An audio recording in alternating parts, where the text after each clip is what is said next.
Hi everybody, welcome back. Welcome back to the Soul Garage.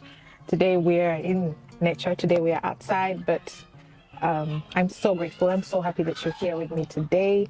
Welcome. This is a special place where we explore all things wellness, all things mental wellness, and share our experiences on how we can improve our health and how we can live a more fulfilled and better life. So peace everyone. Thank you very much for being here.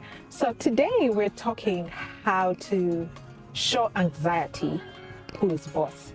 So on here, if you're new, we talk a lot about mental health struggles and how we can get better and how we can improve our health generally and live a more fulfilled and more purposeful life. And I tend to just share my experiences. I'm not a health professional, so I want to put that out there. I'm simply a person who has had to deal or learn from my own experience with severe anxiety. And somehow I actually made it to the other side. Somehow I actually made it through. Is my situation perfect? No, definitely far from it. But it's way better than it was, say, 2 years ago. Because now when I get an attack, when I get like a panic attack or an anxiety attack, and it doesn't happen too often anymore, then I know exactly what to do. I know exactly what my triggers are. And it's some of the things that I've learned, which I've explored from Google and YouTube. I say that all the time. And that's what I share with you. So today we're showing anxiety who is boss. So the last time we spoke about the different ways that we could cope with anxiety. And today I want us to just go more about you as an individual. Today we are talking self-care. Today we are talking self-love. Today we are learning how to pour into ourselves so that we are able to keep a positive and heightened state of mind and just ensure that we are in a very good state of mind, I should say. So today we're talking self-care, and I'm going to be sharing with you some of the things that I do, some of the practices that I've done over the years. And I'm going to share with you an exhaustive list. It's quite a number of things. And these are not things you have to do every day. These are not things you have to struggle to do and make sure everything is perfect. No. But I recommend do at least a minimum of 2 of these every day. And you should be good, right? So for me, self-care has been amazing. It's been like a great source of calm. It's been a great source of peace for me. And I definitely recommend it. I definitely recommend it to you. So like I said, remember to practice at least 2 of these. And my whole self-care routine is something I'm now doing daily. It's something I don't miss. I don't feel like I have to do it. It's more a part of me. It's now like, these are like regular habits for me. These are like part of my day. I don't even have to like think about them. I usually know I have to get up as once I'm done with my prayer, once I'm done with my salah, I have to meditate. Like it's sort of just automatic. So these are the activities, by the way. So I do my prayer very early in the morning, and as soon as I'm done, in that space, while I'm still being mindful, still in that space with my Allah, still in that space with God, I get into a quick meditation. I don't keep it more than 10 minutes. It's usually 10 to 12 minutes, maximum 15 minutes. And most of the time it's like a guided meditation. So I go through my meditation and then I journal, right? Then I do my journaling and then I can get on with my day. So those 3 in particular, I do my best to make sure I do them. If I'm not able to journal, if I don't have time to journal in the morning, then I'll make sure I don't miss meditation. So it's usually salah meditation, and if I don't journal, I make sure I have to exercise. So those are like my main ones. I do my best not to miss those, but for me to be like fine and comfortable, I make sure I do 2. But the 2, I don't count my prayer as part of the 2. I count meditation and either journaling or exercise. So if I do any 2 of those 3, then I'm usually, I see that as a win. in my book. So this routine that I've created for myself has allowed me to become more confident. It has allowed me to not worry about stuff that I shouldn't, especially the state of mind in which meditation puts you. You tend to have a different outlook on life. You tend to pour not only into yourself, but your entire space, or the things around you. You tend to just pour a lot of peace, a lot of calm, a lot of love. And that goes back into how you're behaving. It goes back into how you react to particular things, even things that would normally have been triggers, because your reaction to them is different. And it's different because of this path that you take to be intentional about taking care of yourself, to be intentional about making sure that your state of mind is at peace, making sure that your state of mind is calm, making sure that your state of mind is you're actually happy and you're doing good, right? So some of these activities for me have been very, very, very important.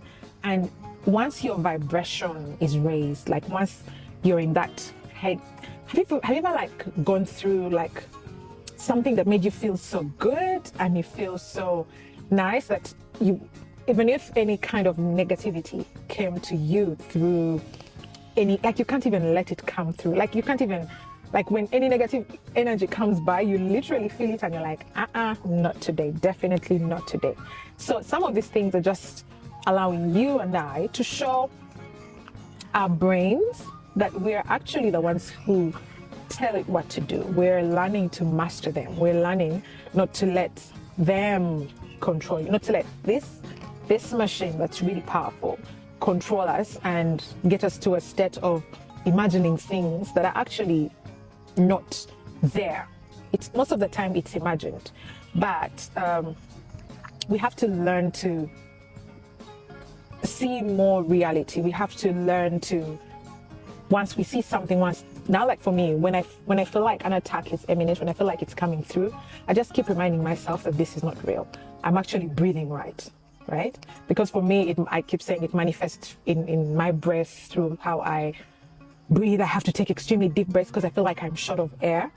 But as I'm doing that, I keep reminding myself that this is not real, this is not happening, I have enough oxygen, and then I do my affirmations in them. I do my best to remember most of these things. It's not very easy when you're in the moment, I must speak the truth. It's not very easy. Sometimes it literally all flies out. You're like, okay, now it's here, now what? Now what do I start with this? All this stuff. Should I meditate? Should I listen to the Quran? Should I da-da-da? So for me, usually my go-to is the deep breathing and the Quran, so that I start with that. And if it doesn't work, then I go to something else. At least now I know there's quite a number of things I can do.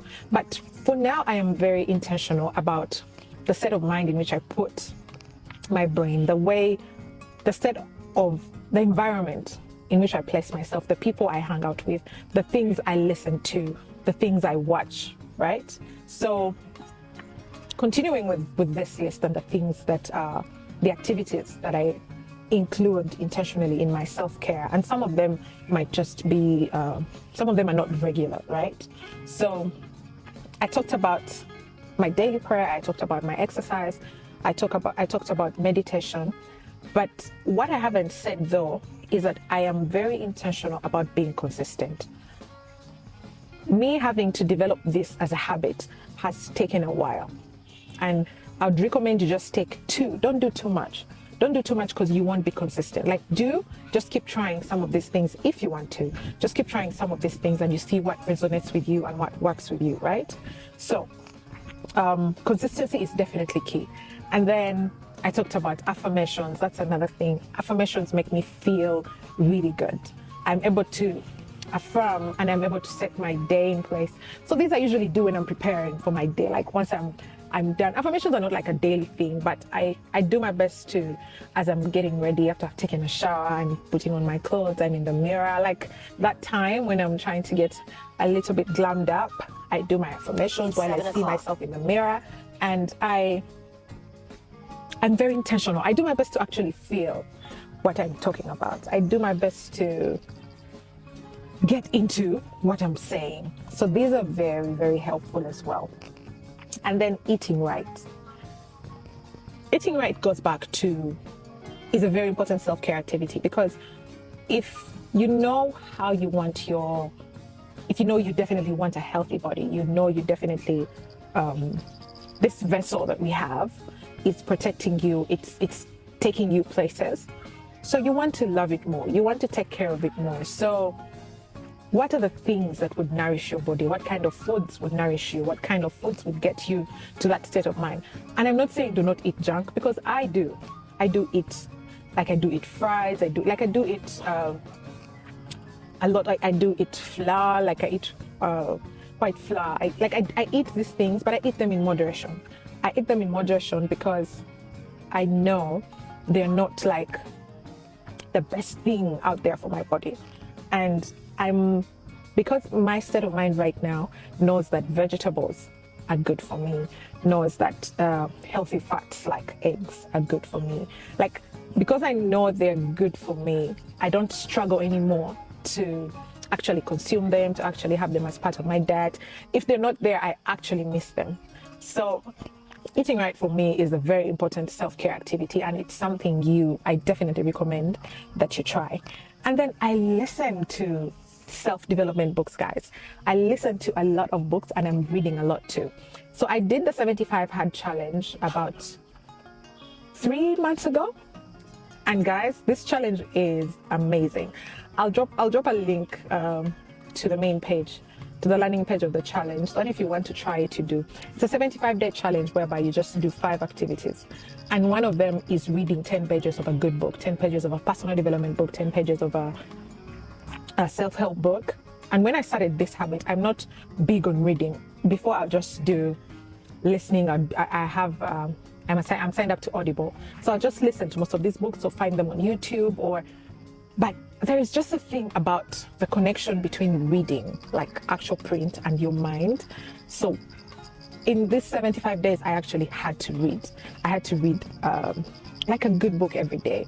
I read some really amazing books. I read Think and Grow Rich. I read Rich Dad Poor Dad. And before, actually, some of these books I had actually just listened to in the past. But it was quite amazing, the feeling you get after reading. Like you understand it a little bit better. I read Success Habits. I read quite a number of books. During the 75 days, I think I knocked out about 12 books, and that's like a big deal.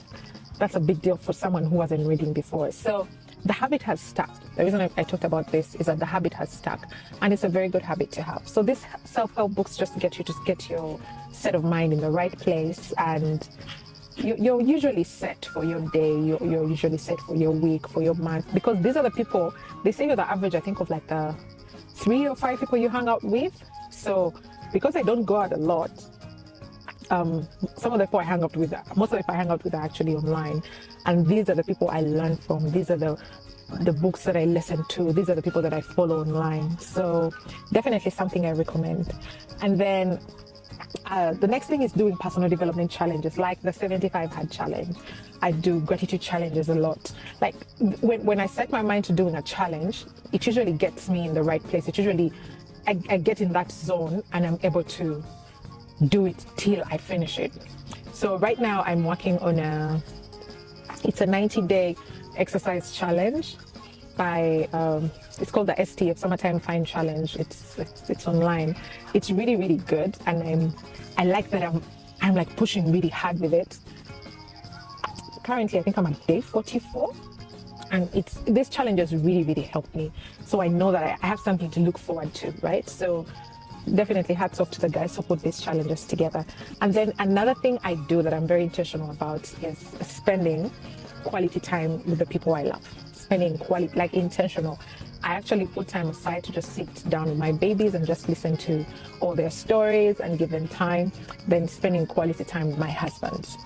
I do my best to spend quality time with my spouse. So all this helps me have keep my mind right? So if I'm keeping in a space whereby I'm happy, whereby I feel like I'm joyous, my heart is good, like beaming with calm, peace, joy, laughter, I surround myself with I do my best to put myself in an environment whereby I'm not stressed, right?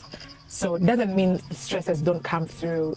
It's not magic, guys, but I'm learning to be intentional about the people I hang out with, about the things that make me smile and the things that make me feel good.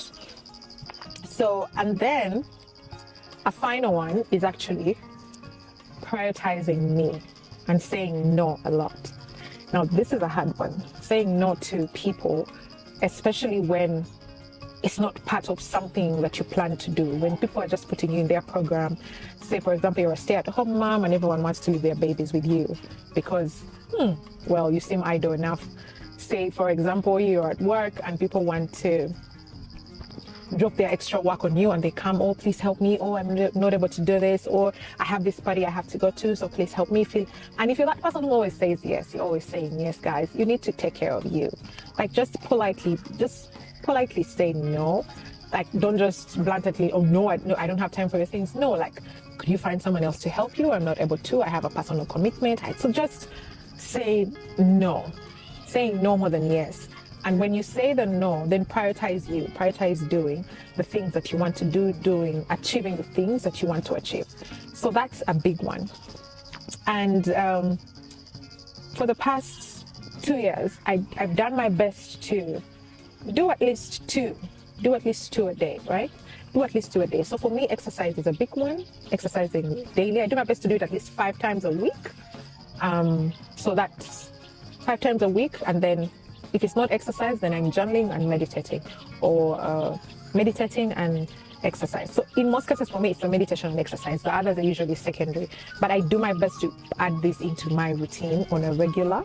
And this has been very, very helpful in helping me focus on what's right, in helping me focus on what's important for me, in helping me focus on what's good gamba. It's been a journey, and I'm not saying it's all roses and glam right now, but what I'm saying is that it's way better. What I'm saying is that these are things I recommend that you try. These are things I definitely recommend that you do, or create your own routine. Like, find what works for you. So what I've shared with you, this works for me. This definitely works for me, but it might not work for you. But find out what's good for you. Find out what works for you. And like I said, for me, this helped me to cope with my anxiety. But it doesn't have to be anxiety. Learning these things, learning and creating your own routine is very helpful for just a positive outlook on life, for just a positive state of mind, for just basically becoming your best self, basically living the life that you want to live, in a state of calm, peace, joy, happiness. Whatever it is for you, it doesn't have to be anxiety. You don't have to be going through any struggles. If you are, that's okay. That's fine. It happens. It definitely happens, and you'll be okay. You'll get better. We're definitely praying that you're okay, that you get through it. But just to let you know, it's okay to have a struggle. And guys, just a reminder: if you have any mental health issue, this is where you come. This is where we discuss this. This is a safe space where you and I get to share our experiences. Please just drop in the comments, just respond. Do you like any of these? Do you resonate with any of these? Do they work for you? Do you not like them? What would you like to do? What do you recommend I add to my list? Because I definitely would want to hear what other people are using and what other people are doing. So that's it for today, guys. Thank you very much for hanging out with me. Thank you very much for being here. I am so grateful that you choose to hang out with me. And until next time, peace. Bye-bye.